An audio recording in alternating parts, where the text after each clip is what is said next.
Students, welcome back to लक्ष्य academy. जैसे कि आप सभी जानते हैं, जो भी स्टूडेंट हमारे साथ मॉर्निंग वाले सेशन में थे उन सभी को पता होगा कि यहाँ पे हम अपना ये जो असिस्टेंट अकाउंटेंट की जितनी वैकेंसीज आई हैं ना, चाहे वो उत्तराखंड की हो चाहे वो यूपी वाली हो, तो उसके रिगार्डिंग हम अपना कोर्स कवर कर रहे हैं ना। दोनों में ऑलमोस्ट सेम आपका सिलेबस है, 11 यूनिट्स है जो कि आपको कंप्लीट करने हैं। तो उसी के रिगार्डिंग ये सेशंस हैं। इसमें हम क्या करते हैं, मॉर्निंग वाले सेशन में हम थ्योरी क्लासेस कवर करते हैं, प्योर थ्योरी एंड कॉन्सेप्ट को हम देखते हैं, आपका कॉन्सेप्ट क्लियर करते हैं। और जो इवनिंग वाली सेशंस है उसमें क्या है, आपका इसी से रिगार्डिंग आपका एमसीक्यू होता है ना, सो दैट आपका प्रैक्टिस भी साथ साथ चलता रहे। कॉन्सेप्ट और प्रैक्टिस दोनों होती रहेगी, तो क्या है, तैयारी जो है आपकी सफलता की वो अच्छे तरीके से स्ट्रॉन्ग बेस के साथ हो जाएगी, है ना। चलिए, साथ ही जो स्टूडेंट फर्स्ट टाइम आए हैं, है ना, तो वो क्या करेंगे, जो मॉर्निंग वाले सेशन में नहीं थे, इंट्रो दिया था हमने कि आप क्या करेंगे, डिस्क्रिप्शन बॉक्स में एक लिंक है, वहां जाके आप हमसे कनेक्ट हो जाएंगे, सो दैट कि क्लास की पीडीएफ जो थ्योरी वाली है और जो आपकी एमसीक्यूज वाली हैं वो दोनों आपकी पैरेलली होती रहे, आपको वो अवेलेबल होती रहे, और क्लास के लिए कोई अगर इन्फॉर्मेशन होती है ना तो वो भी आपको मिल जाए, ठीक है। देन अगर किसी भी स्टूडेंट को पेड बैचेस लेने हैं फॉर उत्तराखंड असिस्टेंट अकाउंटेंट, तो आप परचेज कर सकते हैं। अभी 22% का ऑफ चल रहा है विद द कोड पीजीएम, है ना। पीजीएम का कोड लगाएंगे, 22% का ऑफ मिलेगा आपको। यहाँ पे सारे डिटेल में आपका जो यूनिट्स हैं वो कवर होंगे। यहाँ पे थ्योरी एंड मॉक टेस्ट होंगे, live recorded classes with PDF notes in both the language. दोनों लैंग्वेजेस में आपको पीडीएफ नोट्स मिलेंगे, Hindi English both, and MCQ test तो होते ही होते हैं। तो इसके लिए क्या है, इसके लिए भी डिस्क्रिप्शन बॉक्स में आपको लिंक है, वहां पे आप इंक्वायरी कर सकते हैं, परचेज कर सकते हैं, ठीक है। What ever you think is fit for you, okay. चलिए आते हैं अपनी क्लास पे। अब हम अपनी स्टार्ट करते हैं टेस्ट आज का। देखिए, सबसे पहला क्वेश्चन आपके स्क्रीन पे है कि book keeping mainly consist of dash part of the accounting process. Book keeping जो है, बही खाता मुख्य रूप से लेखांकन प्रक्रिया के डैश भाग से बना होता है। कौन से भाग से? Auditing the books of account, recording the financial information, preparing financial statement, analysing. खातों की पुस्तकों का ऑडिट करना, वित्तीय जानकारी को रिकॉर्ड करना, वित्तीय विवरण को तैयार करना या विश्लेषण करना, है ना। तो हमने देखा था कि ये क्या था हमारा, ये सिंपली बुक कीपिंग जो है हमारा क्या है, रिकॉर्डिंग ऑफ फाइनेंशियल इंफॉर्मेशन। ये हमारा प्राथमिक सबसे पहला स्टेप था अकाउंटिंग का, जो लेखांकन है उसका सबसे पहला चरण है ये, है ना, कि यहाँ पे हम सारे फाइनेंशियल इंफॉर्मेशन को रिकॉर्ड करते हैं।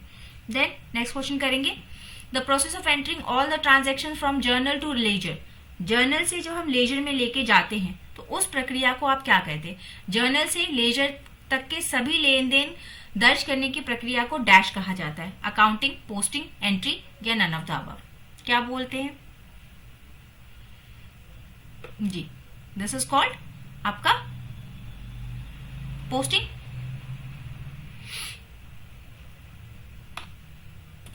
जी, जिनका भी बी है वो करेक्ट है। Next, why accountancy is an important, है ना। व्यवसायों में लेखा शास्त्र क्यों महत्वपूर्ण है? लेखा शास्त्र क्यों महत्वपूर्ण है? बिजनेस में हमको क्यों जरूरी है कि हम लेखा शास्त्र को, अकाउंटेंसी को करें? Because it ensures the compliance with the statutes and gathers the financial performance information for the stakeholder, because it helps in keeping the track of expenditure and income, because it's help in gathering quantitative information या all of the above। बताएंगे answer जी। ये क्या है, ये सारी चीजों के लिए आपका जरूरी है ना। अकाउंटेंसी क्या करता है, हमको फाइनेंशियल परफॉर्मेंस को भी शो करता है, आपका ट्रैक रखने में भी हेल्प करता है, और क्वांटिटेटिव इंफॉर्मेशन को भी गैदर करने में आपको हेल्प करता है। Next, the dash is a statement that shows the financial status of a company at any given time. ठीक है, कह रहे हैं कि डैश एक ऐसा विवरण है जो किसी भी समय कंपनी की वित्तीय स्थिति को दर्शाता है एट एनी गिवन टाइम। ठीक है, देखिए दो शब्द होते हैं, इसका आंसर दे दीजिए। ये क्या है आपका, जो लोग भी ए दे रहे हैं एकदम करेक्ट है कि ये क्या है आपका बैलेंस शीट, है ना। देखिए दो चीजें होती हैं, एट अ गिवन टाइम एक समय पे किसी कंपनी के बारे में उसकी डिटेल हमको देना है ना, उसका कि उसका वित्तीय जो उसकी जो वित्तीय स्थिति है ना उसको दर्शाना है किसी एक पर्टिकुलर समय पे, या फिर पहला होता है at any time, at any given time, और दूसरा क्या होता है ड्यूरिंग अ पीरियड, एक समय सीमा में, है ना, ड्यूरिंग अ पीरियड या फिर ओवर अ पीरियड। अगर ऐसा लिखा होता है तो ये किसके लिए होता है, प्रॉफिट एंड लॉस अकाउंट के लिए, एंड ये किसके लिए होता है, ये बैलेंस शीट के लिए। ठीक है, अगर एक निश्चित समय पे, मतलब मान लीजिए कि हमको 31 दिसंबर हम लिखते हैं, जब बैलेंस शीट बनाते हैं लिखते हैं एज ऑन दिस डेट, तो एज ऑन मतलब इस तारीख पे इस समय कंपनी की फाइनेंशियल स्थिति जो है वो ऐसी है, और ड्यूरिंग अ पीरियड किसी एक समय अंतराल के दौरान वो आपका कौन बताता है स्थिति, profit and loss account. Next करेंगे the asset that can be converted into cash within a year. ये बड़े बेसिक से क्वेश्चन है, बहुत इजी भी लग सकते हैं आपको, बट स्टिल ये क्या है, आपका बेस मजबूत करेंगे। ठीक है, अगर आपको पता है बहुत अच्छी बात, अगर इसमें से कुछ भी चूक रहा है आपका, मतलब आप समझ जाइए कि थोड़ा सा अभी आपको जो है और फाउंडेशन को मजबूत करना है। तो ऐसे असेट जिनको एक साल के अंदर हम कैश में कन्वर्ट कर सकते हैं वो क्या होते हैं, investment, intangible assets, current assets या नन ऑफ द अबव, निवेश, अमूर्त परिसंपत्तियां, वर्तमान परिसंपत्तियां, या फिर उपयुक्त में से कोई नहीं। एकदम सही, ये क्या है, करंट एसेट्स हैं आपके। Then the debts which are repaid within a period of time, ऐसे एक वर्ष के भीतर चुकाए जाने वाले ऋणों को हम किस रूप में जानते हैं, कंटिंजेंट लायबिलिटी, आकस्मिक देयताएं, fix liability, current liability, none of these. देखिए जहां पे विद इन अ ईयर, एक वर्ष के भीतर वाला आएगा ना, तो वो करंट लायबिलिटी। अब देखिए बैलेंस शीट जो है उसमें आपका कुछ चीजें फिक्स रहती हैं, ठीक है, जो मतलब जैसे आपका बिल्डिंग हो गया, लैंड हो गया, तो ये सब चीजें जल्दी चेंज नहीं होती, लेकिन जो करंट वाली चीजें होती है ना वो एक साल के भीतर चेंज होती हैं आपकी। अगर असेट्स है तो एक साल के अंदर मतलब वो भुगतान मतलब एक साल के अंदर की चीजें हैं वो, और अगर लायबिलिटीज है तो एक साल के अंदर ही आपको उसको देना है। ठीक, मतलब एक साल की बात जब भी आएगी ना तो हम क्या ध्यान रखेंगे, current asset and current liabilities. आपको इसमें से पहचानना है कि इसमें से कौन सा आपका करंट लायबिलिटी है। विच of the following is a current liability, निम्नलिखित में से कौन सी फर्म के लिए चालू देयताएं हैं, bank overdraft, bills payable, outstanding expenses, या all of the above, bank overdraft, देय बिल, बकाया व्यय, या फिर उपयुक्त सभी। हाँ एकदम करेक्ट, डी आप लोग का आंसर एकदम आसानी से तुरंत आता है ना। बेसिक क्लासेस हैं फाउंडेशन स्ट्रॉन्ग करने के लिए, बार बार हम याद दिला रहे हैं आपको। क्वेश्चन नंबर 8 बताइएगा, the long term assets that have no physical existence but are rights that have value are known as. Long term assets हैं जिनका कोई फिजिकल अस्तित्व नहीं है, बट आर राइट्स, ठीक है, बट लेकिन वे अधिकार हैं। ऐसे मूल्य को आप क्या कहते हैं, कैसे इनको किस रूप में हम जानते हैं, इन्वेस्टमेंट्स के रूप में, इंटेंजिबल एसेट्स के रूप में, फिक्स एसेट्स के रूप में, या फिर नन ऑफ द अबव। ये क्या है आपके इंटेंजिबल, ऐसे असेट्स, ऐसी संपत्तियां जिन पे आपका अधिकार तो होता है लेकिन उनका कोई भौतिक अस्तित्व नहीं होता, वो अस्तित्व में नहीं होते। ठीक है, तो वो क्या है आपके इंटेंजिबल असेट्स, जैसे गुडविल हो गया आपका, है ना। ठीक है, ये एक ऐसा असेट है जो कि आपका अस्तित्व में देखने में नहीं आता आपको, है ना, फिजिकल नहीं है, बट स्टिल इसकी अपनी एक वैल्यू होती है, इस पे आपका अधिकार होता है, राइट होता है ना। चलिए next question number 9, in an accounting cycle. Accounting क्या है, एक निरंतर प्रक्रिया है आपकी जो चलती रहती है। उसमें आपको बताना है कि journal entries get posted to the appropriate ledger. सही वाला आपको बताना है, इसमें से क्या सही है ना, यहाँ खाली स्थान में क्या सही आएगा। Journal entries get posted in the appropriate ledger, transactions are posted before they are generalised.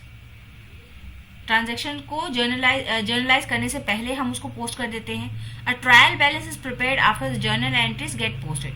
Trial balance कब बनाते हैं, जब जर्नल एंट्री हमारी पोस्टिंग हो जाती है, या फिर both A and C.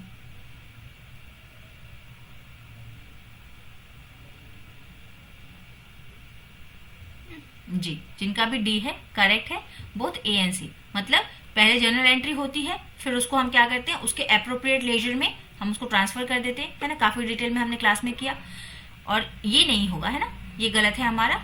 And a trial balance हम कब बनाते हैं, सबसे पहले आपका जर्नलाइजिंग होता है, सारे ट्रांजेक्शन्स को हम जर्नल एंट्रीज बनाते हैं उसकी, फिर उसको क्या करते हैं, उससे रिलेटेड लेजर्स में हम उसको ट्रांसफर कर देते हैं, फिर बैलेंसिंग करते हैं। बैलेंसिंग करने के बाद हम क्या करते हैं, उसको जब हमारी बैलेंसिंग हो जाती है तो फिर उसको हम ट्रायल बैलेंस में लेके आते हैं, और ट्रायल बैलेंस से फिर हम जाते हैं प्रॉफिट एंड लॉस, और प्रॉफिट एंड लॉस से फिर जाते हैं बैलेंस शीट, है ना। तो ये पूरा चक्र चलता रहता है हमारा।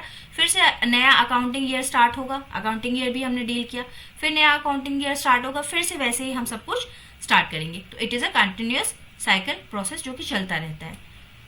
चलिए नेक्स्ट हमको बताना है बेसिक अकाउंटिंग इक्वेशन क्या होता है। ठीक है, बताइए इसमें से कौन सा सही है आपका।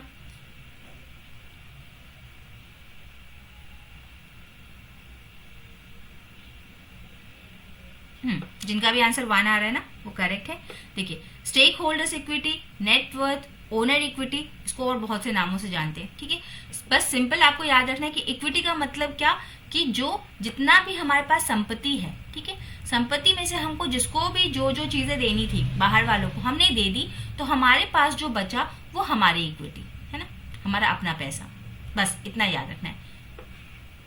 Okay, equity is equal to asset minus liability. ठीक है, इस पे इस एक इक्वेशन से ना आपके सारे रूल्स निकल जाते हैं, सारे अकाउंटिंग के रूल्स। बड़ा ही पावरफुल रूल है फॉर द कॉमर्स स्टूडेंट्स और अकाउंटिंग स्टूडेंट्स के लिए। चलिए नेक्स्ट क्वेश्चन नंबर 11 कि the primary function of accounting is, सबसे प्राथमिक फंक्शन, बहुत बहुत simple question but very much repeated question, बहुत सारे एग्जाम्स में बहुत रिपीट होता है ये क्वेश्चन, है ना, कि प्राइमरी फंक्शन अकाउंटिंग का क्या है। ओके, बट इतना इजी है कि लोग इसमें कंफ्यूज हो जाते हैं कि भाई इसका आंसर क्या होगा। Capture the economic data related to financial transactions, provide information for the action, accomplish non-economic goals। लेखांकन का प्राथमिक कार्य क्या है, आर्थिक डेटा को कैप्चर करना, वित्तीय लेन देन से संबंधित है, कार्रवाई के लिए जानकारी प्रदान करना, या गैर आर्थिक लक्ष्यों को पूरा करना। क्या इसका प्राइमरी फंक्शन है।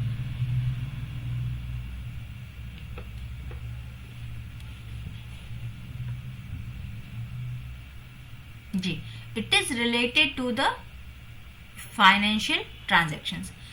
अकाउंटिंग में हम ऐसे ट्रांजैक्शंस को लेते हैं जो हमारे वित्त से जुड़े हुए हों। ठीक है, उन्हीं ट्रांजैक्शंस को हम मेंशन करते हैं, उन्हीं ट्रांजैक्शन की हम अकाउंटिंग करते हैं जो कि हमारा वित्त से रिलेटेड है, संबंधित है। ठीक है, चलिए नेक्स्ट बताएंगे क्वेश्चन नंबर 12। कह रहे हैं any business event that is measurable in terms of money and can also be recorded in the account book is known as, क्या बोलते हैं, असेट, ओनर्स इक्विटी, ट्रांजैक्शन, या नन ऑफ द अबव।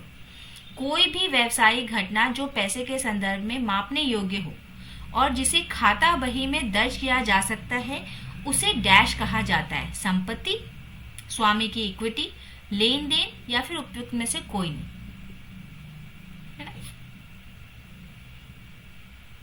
जी, जिनका भी सी है करेक्ट है। क्या है, सी, ट्रांजैक्शन, लेन देन। देखिए, दो बातें हमको ध्यान रखनी है, जब भी हम अकाउंटिंग करेंगे, बुक कीपिंग करेंगे, तो हमको क्या करना है, पहले पता करना है कोई इवेंट हुआ, आइडेंटिफाई करना है, वो फाइनेंशियल होना चाहिए, वित्त से संबंधित होना चाहिए, और अगर वो वित्त से संबंधित है और उसको हम माप सकते हैं, है ना, मौद्रिक टर्म में, फाइनेंस के टर्म में अगर उसको हम माप सकते हैं तो हम क्या करते हैं, उसको रिकॉर्ड कर लेते हैं बुक्स में, और इसी चीज को हम क्या बोलते हैं, एक ट्रांजैक्शन हो गया, है ना।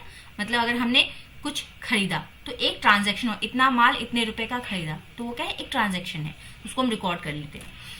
नेक्स्ट आए question number 13 sorry, which of the following accounts will be affected by the transaction where the company receives from a debtor. आपको बताना है। चलिए देखिए, यहाँ पे एक चीज बता दें, जैसे आपको पता होगा अकाउंटिंग में क्या है, हम क्या यूज करते हैं, डबल एंट्री सिस्टम। ठीक है, मतलब कि दो जगह किसी भी चीज का प्रभाव दो जगह पड़ता है ना, दो अकाउंट्स को प्रभावित करती है अगर कोई भी एक ट्रांजैक्शन मतलब दो जगह प्रभाव उसका होगा। ओके, तो हमको बता रहा है कि एक ट्रांजैक्शन है जहां पे company receives from a debtor, company को जो देनदार है उससे प्राप्ति हुई, तो कौन से दो अकाउंट आपके प्रभावित होंगे, है ना? Owners equity and cash, owners equity and debtors and cash, या नन ऑफ द अबव। मालिक की इक्विटी और नकदी, मालिक की इक्विटी और देनदार और नकदी, या उपयुक्त में से कोई नहीं। कौन से दो अकाउंट प्रभावित होंगे यहाँ पे जब हमको डेटर कुछ देगा? जी देखिए, ओनर की इक्विटी का कुछ लेना देना नहीं है ना, यहाँ पे ओनर की इक्विटी का कुछ नहीं लेना देना। दो कौन कौन प्रभावित होंगे आपके? एक तो डेटर प्रभावित होगा जो हमको दे रहा है क्योंकि उसके अकाउंट से पैसे निकलेंगे, और दूसरा हमारे पास आ रहा है तो कैश क्या है, कैश वाला अकाउंट इफेक्टेड होगा। दो अकाउंट हमारे यहाँ भी जो हम दो जगह पे हम एंट्रीज करेंगे वो क्या है, एक डेटर्स प्रभावित होगा हमारा और एक हमारा कैश प्रभावित होगा। डेटर्स हमारा कम हो जाएगा, कैश हमारा इंक्रीज हो जाएगा, है ना? ये डिक्रीज होगा, ये इंक्रीज होगा। ओके, चलिए क्वेश्चन नंबर 14 देखेंगे। Which of the following items are considered as revenue for a business? इनमें से कौन से आइटम्स जो हैं, निम्नलिखित में से कौन सी वस्तुएं किसी व्यवसाय के लिए राजस्व मानी जाती हैं? Cash purchases only, cash sales only, credit purchases only, both cash sales and credit sales. किसको हम रेवेन्यू मानेंगे, है ना? राजस्व हम किसको मानेंगे बताना है आपको।